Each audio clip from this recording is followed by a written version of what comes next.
Mucho gusto, ¿cómo les va? Bueno, vamos a aprovechar los 20 minutos partiendo, como me gusta a mí, de una base cronológica o histórica.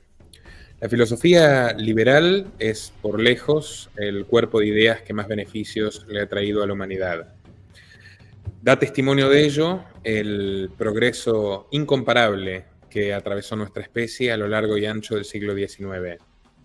El liberalismo conquistó la abolición de la esclavitud, las primeras leyes y derechos que equipararon el valor jurídico y moral de hombres y mujeres. Las primeras conquistas también ya desde fines del siglo XVIII, Charles de Villiers, ahijado de Voltaire, de igualdad de derechos para los homosexuales. La abolición del ejercicio de censura de la Inquisición, la separación de la Iglesia del Estado, y el liberalismo puso de rodillas al Imperio Británico ya a fines del siglo XVIII con la Revolución Americana y al español a través de figuras como Francisco de Miranda, que también luchó en la Revolución Americana.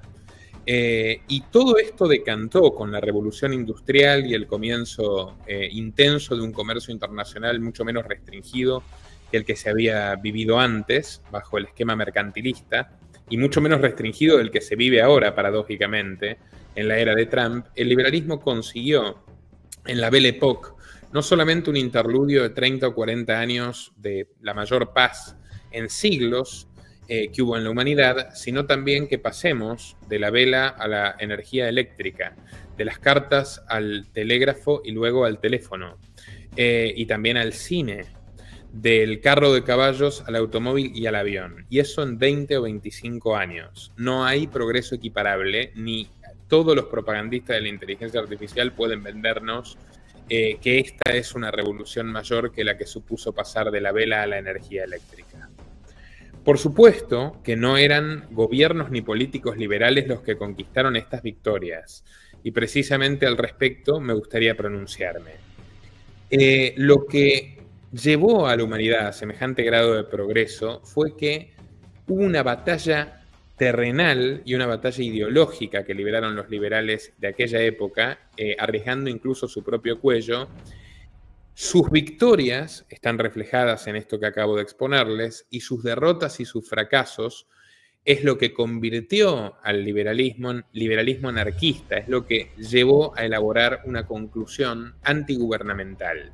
¿A qué me refiero con esto? Por ejemplo, nosotros, si observamos la vida de Thomas Paine, encontraremos a un imprentero británico autodidacta que con gran valentía desafió al Imperio Británico donde él nació y elaboró un texto extraordinariamente persuasivo, sin ornamentos académicos, llamado El sentido común.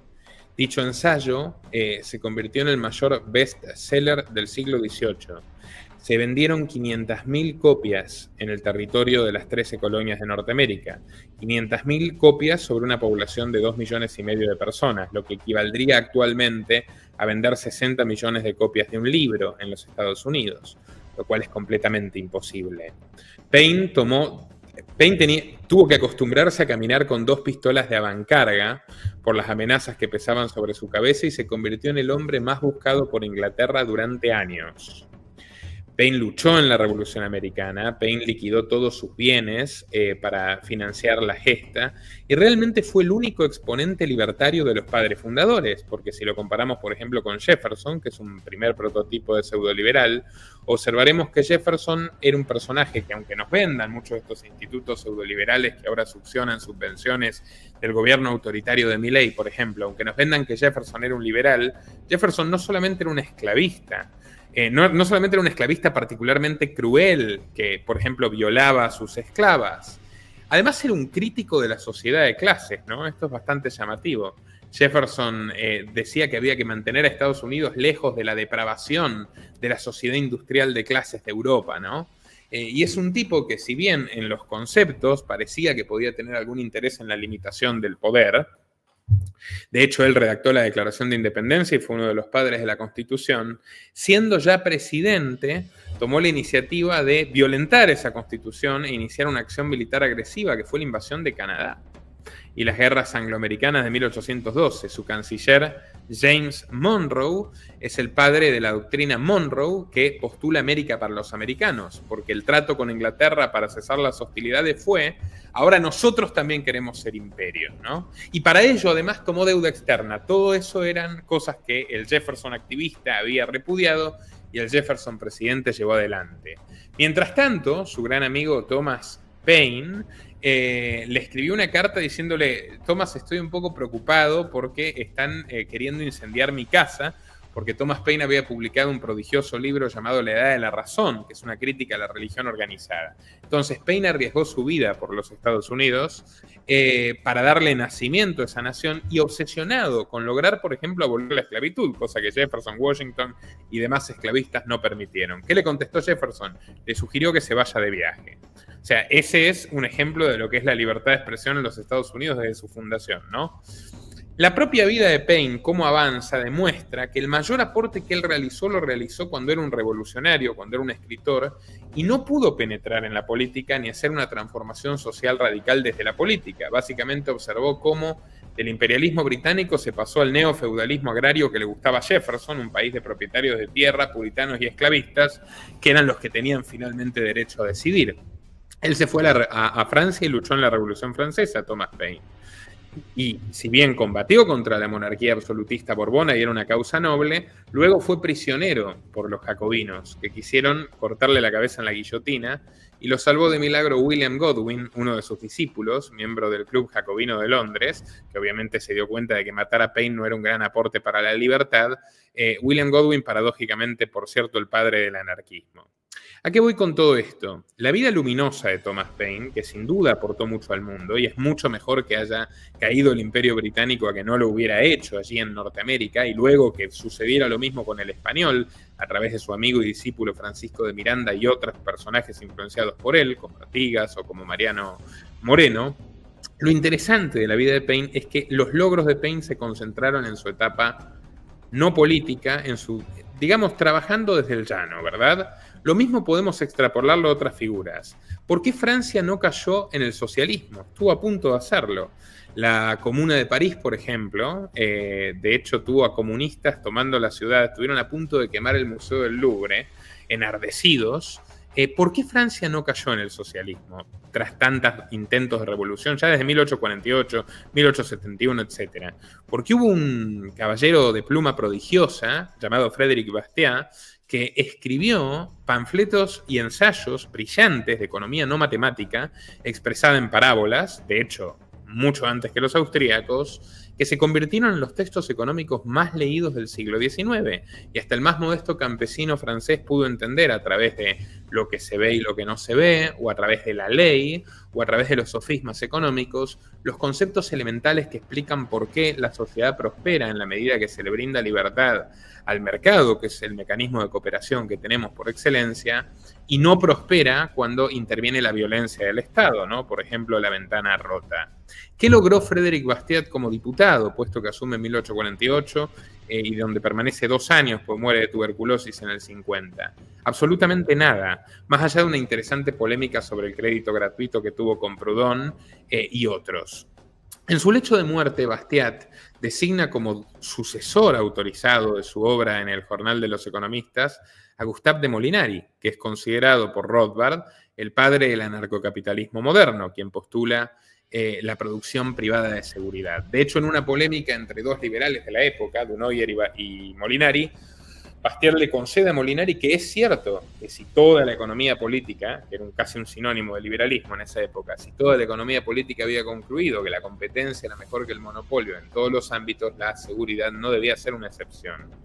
Después tenemos otro caso muy particular, y es uno de los hombres que más ha aportado a la historia del pensamiento en su conjunto, como sociólogo, como psicólogo, como padre del concepto de evolución antes de Darwin, que fue ese particular autodidacta llamado Herbert Spencer, filósofo más leído de su generación, que consiguió que su libro El hombre contra el Estado radique en estanterías de 75 países en el siglo XIX, ¿no? Hasta el día de hoy, prácticamente en cualquier biblioteca pública argentina se puede encontrar un viejo tomo del hombre contra el Estado.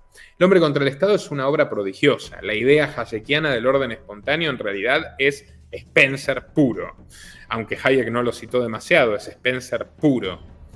¿Cómo comienza Los Nuevos Conservadores? ¿Cómo comienza El hombre contra el Estado de Spencer? Con un capítulo absolutamente sensacional, que podría ser leído como si lo hubiéramos escrito cualquiera de nosotros hoy, que se llama Los Nuevos Conservadores. Ese Spencer sabio de la senectud, que había sido un entusiasta militante del partido Whig, del Partido Liberal Inglés, dice: esta ha sido la mayor estafa de nuestro tiempo.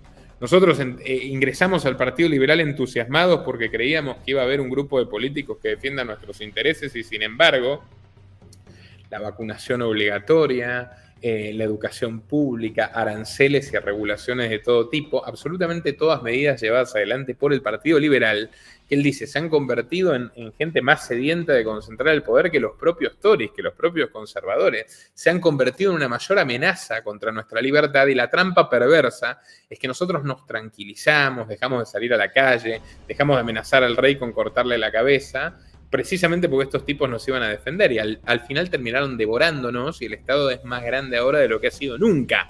Y lo escribió en 1883, ¿ok? Y justamente era el camino, era desandar el camino del progreso lo que había comenzado, con la domesticación de los liberales, con la transformación del liberalismo en una causa vacía y politizada. Luego vinieron los anarquistas spencerianos, Auberon, Herbert, etc. Y tenemos un fenómeno muy similar en los Estados Unidos, donde vemos, por ejemplo, a Henry David Thoreau, que se calificaba a sí mismo como un demócrata jeffersoniano, quizás no había estudiado de fondo a Jefferson, pero en un momento dice, a ver, año 1843 o 1846, si no recuerdo mal, nosotros, que supuestamente somos la nación más libre del planeta, estamos invadiendo México y manteniendo un montón de seres humanos sometidos a la esclavitud sin reconocerle su condición humana. Yo no voy a pagar impuestos para sufragar esta barbarie, y se declaró en desobediencia civil. Concepto inspirador, no le sirvió a Thoreau, que terminó en una celda, pero sí le sirvió en términos prácticos, por ejemplo, a los independentistas de la India, que utilizaron ese ensayo como inspiración fundamental para sus pacíficas marchas de la sal, que acabaron con el dominio colonial británico en 1947. Pero Thoreau ya concluye que si el mejor gobierno es el que menos gobierna, una frase del cínico Jefferson, realmente el mejor gobierno es el que no gobierna en absoluto. Ahí vamos a ver toda una generación de anarquistas de Boston que fueron los protagonistas de la abolición de la esclavitud. Por ejemplo, Lysander Spooner, gran abogado de los esclavos fugitivos, que además no se quedó en eso. Spooner, por ejemplo, fundó la American Letter Company para disputarle el mercado postal al monopolio gubernamental, el US Mail, que hasta hoy es el monopolio del correo escrito en Estados Unidos, que el primer presidente del US Mail fue Benjamin Franklin. O sea, ya desde el siglo XVIII tenían una obsesión con controlar las comunicaciones de sus ciudadanos, entendiendo que el espionaje les asignaba un poder exorbitante. Spooner fundó una compañía que no solamente le garantizaba privacidad de las comunicaciones, sino que ofrecía el servicio a mitad de precio y 2 veces más rápido. Se la terminó cerrando el gobierno, entre muchas otras cosas, ¿no? Además, Spooner fue abogado de John Brown, uno de los libertarios consecuentes, que no esperó a que un político se apiade de los esclavos, sino que tomó un fusil y, junto a sus hijos, fue a liberarlos personalmente. Lo condenaron a muerte. William Lloyd Garrison era otro personaje crucial para el abolicionismo de la esclavitud, que fue de plaza en plaza por todas las ciudades del sur, explicando por qué la esclavitud era una inmoralidad, y lo metían de calabozo en calabozo. También arriesgó su vida. No fue Lincoln quien liberó a los esclavos, sino la convicción, la creciente convicción moral, el cambio de la opinión pública general en favor de la libertad. De hecho, Lincoln libró esa guerra por razones proteccionistas, lo sabemos muy bien, quería imponerle los productos industriales manufactureros carísimos del norte al sur y quedarse con su algodón a precio de regalo. Y esa es la verdadera razón de la guerra de secesión. A ver, Isidoro Dantillón, por ejemplo, personaje olvidado por la historia, protagonista de las Cortes de Cádiz, era un geógrafo y geólogo turolense español que abolió la esclavitud, abolió el sistema de castas y abolió la Inquisición mientras estaban sitiados por Napoleón Bonaparte. Cuando se restaura la monarquía y el rey Felón, el cobarde Fernando que había entregado España a los franceses, toma el poder de nuevo, Isidoro Dantillón lo matan ponen su cadáver en una pica, dejan que se pudra en plaza pública, luego lo prenden fuego y echan sus cenizas a los cerdos. No hablamos los liberales de Isidoro Antillón, y sin embargo es el hombre que abolió la esclavitud y la Inquisición en todo el territorio hispanoamericano. Ahora, Mariano Moreno, que murió envenenado a los 34 años, quien dijo: si los pueblos no se educan, si no se vulgarizan sus derechos, si cada hombre no sabe lo que puede, lo que debe y lo que está obligado a defender, correremos la trágica suerte de mudar estas cadenas, las del Imperio Español, por otras nuevas, las de los gobiernos nacionales, mudando de tiranos sin abolir la tiranía. Bueno, ese fue el mayor liberal y el mayor revolucionario que hubo en la Argentina, el ideólogo de la abolición de la esclavitud de la Asamblea del año 13, por más que él ya, pobre, se lo habían cargado porque era inconveniente para el statu quo. ¿Y ahora qué tenemos? Tenemos un régimen, el de Milei, que acaba de anunciar que vuelve a subir las retenciones a la exportación de soja y de maíz. La carga tributaria en la Argentina para los productores agrícolas ha pasado del 33% durante del 63% durante el gobierno peronista a un 68% durante el régimen del criminal Milei, cómplice del peor genocida de nuestro tiempo, que es Benjamín Netanyahu, responsable de haber asesinado en forma directa a 60.000 personas, 95% de ellos civiles desarmados, 80% mujeres y niños, más haber matado a otros 130.000 de hambre. 130.000 de hambre y por privación de medicamentos y ayuda humanitaria. En total se cargó casi a 200.000 palestinos al cabo de 2 años Benjamín Netanyahu, cerdo genocida, Hitler del siglo XXI. Con pedido de captura de la Corte Penal Internacional. Milei va a llorar al muro de los lamentos y a besarle los pies a ese asesino. ¿Qué diría Murray Rothbard, que era judío, que aprendió a hablar yiddish antes que inglés y que calificó a Israel como la continuación del nazismo? Y no era desacertado, porque Hitler contribuyó a la colonización sionista de Palestina con los acuerdos de Javara, y obviamente había un tema común entre esas dos ideologías del supremacismo racial. O sea, obviamente Milei no leyó ni una página de War, Guilt in the Middle East, o todos los trabajos que hay de Rothbard, de Kolko, de Horowitz y de otros sobre Israel, porque hay una sola postura libertaria sobre Israel, y es que Israel es el más criminal de todos los estados, dicho directamente por Rothbard. Todo estado es criminal y Israel es el más criminal de todos, con su régimen de segregación, de exterminio, de negación de los derechos elementales y de usurpación masiva de la propiedad de los palestinos. Qué mueca siniestra de la historia, ¿no? Milei tiene de ministro de seguridad a una terrorista que en su etapa de terrorista pone bombas comunista de los 70, Patricia Bullrich, planificó el secuestro de un empresario donde asesinaron al propio tío de Bullrich, ¿no? Y luego este personaje maligno de Patricia Bullrich intentó ejecutar el espionaje masivo en la Argentina en el año 2017, tras adquirir en gobierno de Macri el software Pegasus de espionaje masivo de la empresa israelí NSO Group, precisamente, y fue este periodista quien se tomó el trabajo de hacer un informe de 73 páginas y denunciar la situación, enviando copia certificada a todos los senadores para que no puedan hacerse los tontos y decir que votaron una reforma del Código Procesal Penal que no sabían que contenía la legalización del espionaje masivo sin orden judicial. Por eso quedó detenido el proyecto en aquella época. Bueno, hoy ya no. Hoy hay un decreto presidencial que autoriza el ciberpatrullaje de las redes sociales, tal y como se lo pidió Patricia Bullrich a Milei. Milei, que la llamaba terrorista, pone bombas. También se jactan de encarcelar cada vez más gente por delitos sin víctimas. Ya dijo Spooner en el siglo XIX que los vicios no son delitos, referidos a la compra y tenencia de drogas, ¿no? Esa es la Argentina que existe hoy, uno de los países más caros del planeta Tierra, porque se ha intervenido artificialmente al dólar, un gobierno que mantuvo durante más de un año el cepo cambiario soviético y ahora sacó 20.000 millones de dólares de deuda del Fondo Monetario Internacional para intervenir artificialmente en el valor de la divisa norteamericana y mantener a la Argentina en un atraso cambiario donde la inflación está anclada por el dispendio de deuda, que son impuestos futuros. O sea, la Argentina es literalmente una distopía socialista gobernada por un psicópata mesiánico que se llama liberal. ¿Y cómo llegamos a esto? Llegamos también a través de un Hayek que le recomendó a Margaret Thatcher bombardear a la población civil de Buenos Aires.